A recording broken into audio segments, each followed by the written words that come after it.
ഭാര്യയുടെ പേര് വീണയെന്നാണ്. 2 മാസം മുമ്പ് എൻ്റെ മുന്നിൽ വെച്ച് അവളൊന്ന് വീണിരുന്നു.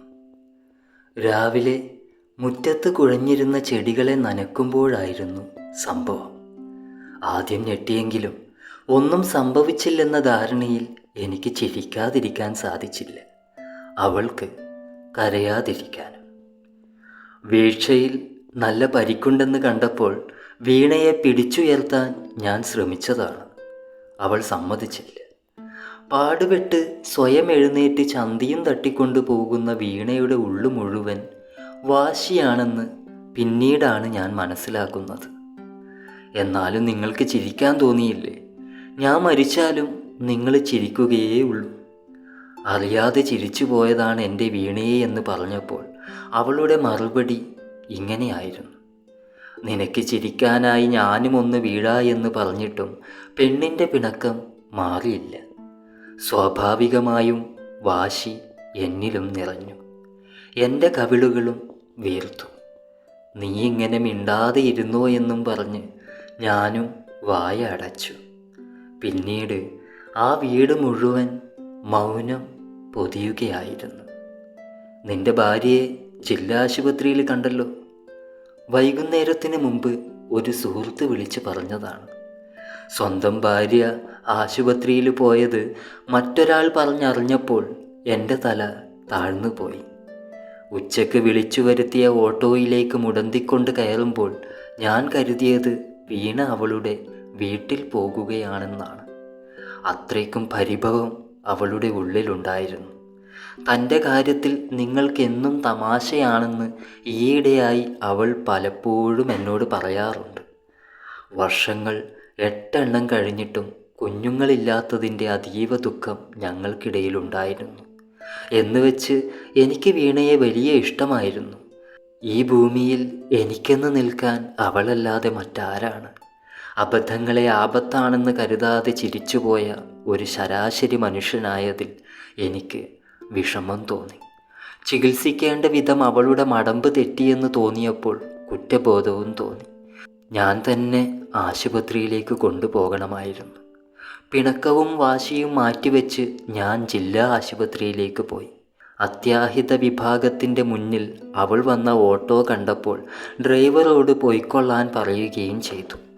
അകത്ത് ചെന്ന് നോക്കിയപ്പോൾ വീണയുടെ കാല് പരിശോധിക്കുകയായിരുന്നു. കതകിൽ ചാരി ഒരു അന്യനെപ്പോലെ അവളെ ഞാൻ എത്തി നോക്കി. കണ്ടിട്ടും കാണാത്തതുപോലെ അവൾ ഭാവിച്ചപ്പോൾ അടുത്തേക്ക് പോകാൻ എനിക്ക് തോന്നിയില്ല. വൈകാതെ വീണ പുറത്തേക്ക് വന്നു. ബാൻഡേജ് ഒന്നും ചുറ്റിയിട്ടില്ല. മുടന്തിയിട്ട് തന്നെയാണ് വരവ്. ഡോക്ടർ എന്തു പറഞ്ഞുവെന്ന് ചോദിച്ച എന്നെ അവൾ നോക്കിയതുപോലുമില്ല. താൻ വന്ന ഓട്ടോയാണ് അവൾ തിരയുന്നത്. ഡ്രൈവറെ ഞാൻ പറഞ്ഞയച്ചു. ആശുപത്രി ഗേറ്റിലേക്ക് ഫോണും വിളിച്ച് നടന്ന അവളുടെ മുന്നിൽ ബൈക്ക് നിർത്തി ഞാൻ പറഞ്ഞു. എനിക്ക് നിങ്ങളോട് മിണ്ടണ്ട എന്ന് പറഞ്ഞ് അവൾ റോഡിലേക്ക് നടക്കുകയാണ്. മറുവശം കടന്നാൽ ഓട്ടോ കിട്ടുമെന്ന് അവൾക്കറിയാമായിരുന്നു. നീ ക്ഷമിച്ച് ബൈക്കിൽ കയറി വീണേ. എടി നിക്കടി എന്നും പറഞ്ഞ് ബൈക്കിൽ നിന്നിറങ്ങി ഞാനും വീണയുടെ പുറകെ നടന്നു.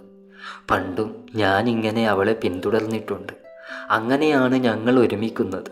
പിന്നാലെ ചെന്ന് എത്ര വിളിച്ചിട്ടും അവൾ നിന്നില്ല. അപ്പോഴാണ് എൻ്റെ കണ്ണുകളത് ശ്രദ്ധിക്കുന്നത്. ഇരുവശവും നോക്കാതെ റോഡിലേക്ക് കയറിയ അവളിലേക്കൊരു കാറ് പാഞ്ഞു വരുന്നു. ഞാൻ അലറി വിളിച്ചിട്ടും വീണ എന്നെ തിരിഞ്ഞു നോക്കിയില്ല. ആ കാറുകാരൻ്റെ നോട്ടത്തിൽ മുടന്തിക്കൊണ്ട് പാദമുറിച്ച് കിടക്കുന്ന അവൾ ഇല്ല എന്നത് വ്യക്തമാണ്. വേഗതയുടെ ഒരംശം പോലും കുറയുന്നതായി തോന്നിയില്ല. ഇടിക്കുമെന്ന് ഉറപ്പാണ്. അത് കാണാനുള്ള കരുത്തില്ലാത്തതുകൊണ്ട് ഞാൻ എൻ്റെ കണ്ണുകൾ മുറുക്കെ അടച്ചു. സതീശേട്ടാ! റോഡിൽ ടയറ് തയഞ്ഞു നിൽക്കുന്ന ശബ്ദത്തിലും വീണ എന്നെ വിളിച്ചത് ഞാൻ വ്യക്തമായി കേട്ടു. കണ്ണുകൾ തുറന്ന് അങ്ങോട്ടേക്ക് ഓടിച്ചെല്ലുമ്പോഴേക്കും ആൾക്കാർ കൂടിയിരുന്നു. ഭാഗ്യം, അവൾക്ക് യാതൊന്നും സംഭവിച്ചില്ല. എവിടെ നോക്കിയാണ് നടക്കുന്നത് പെങ്ങളേ എന്ന് ആ കാറുകാരൻ ആക്രോശിക്കുന്നുണ്ട്. ഞാൻ കാണുമ്പോൾ വീണയിടത്ത് നിന്ന് ചിരിച്ചുകൊണ്ട് എഴുന്നേൽക്കുന്നതാണ്. കാറ് മുട്ടുമോ എന്ന ഭയത്തിൽ നിന്ന് പിടികൂടിയ ധൃതിയിലായിരിക്കണം വീണത്. അതിൻ്റെ വെപ്രാളമൊക്കെ അവളുടെ മുഖത്ത് നിന്ന് മാഞ്ഞിരിക്കുന്നു. ഭാഗ്യത്തിന് ഒന്നും സംഭവിച്ചില്ലല്ലോ എന്ന പറച്ചിലുമായി ആ കൂട്ടം പിരിഞ്ഞു. ഞാൻ അടുത്തെത്തി വീണയുടെ കയ്യിൽ പിടിക്കുമ്പോഴും അവളുടെ ചുണ്ടിൽ നിന്ന് അബദ്ധം പറ്റിയതിൻ്റെ ചിരി മാഞ്ഞിട്ടുണ്ടായിരുന്നില്ല. തെല്ലിട രക്ഷപ്പെടുന്ന ഓരോ വീഴ്ചയിലും നമ്മൾ അങ്ങനെയാണ്. ഒന്നും പറ്റിയില്ലെന്ന് കണ്ടാൽ ആ നിമിഷത്തെ വെപ്രാളത്തിനുമപ്പുറം അറിയാതെ ഒന്ന് ചിരിച്ചു പോകും. തെല്ലിട രക്ഷപ്പെടുന്ന ഓരോ വീഴ്ചയിലും നമ്മൾ അങ്ങനെയാണ്.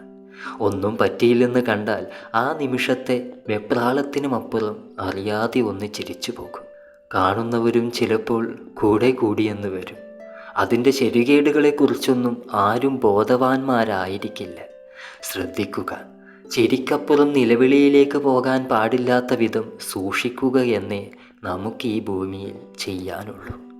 ചത്തുപോകാൻ സാധ്യതയുള്ള അബദ്ധങ്ങളെ വരെ ആപത്താണെന്ന് കരുതാതെ ചിരിച്ചു പോകുന്ന മനുഷ്യരെക്കുറിച്ച് വീണ ഇപ്പോൾ അറിയുന്നുണ്ടാകും. അല്ലെങ്കിൽ പിന്നെ നിങ്ങൾ ആ ബൈക്ക് എടുത്തുകൊണ്ട് വാ മനുഷ്യ എന്ന് എൻ്റെ പള്ളയിൽ നുള്ളിക്കൊണ്ട് അവൾ പറയില്ലായിരുന്നുവല്ലോ. Thank you. കഥ ഇഷ്ടപ്പെട്ടാൽ അഭിപ്രായം പറയുക, ചാനൽ സബ്സ്ക്രൈബ് ചെയ്യുക. അടുത്ത കഥയുമായി നമുക്കുടനെ കാണാം. Thank you all.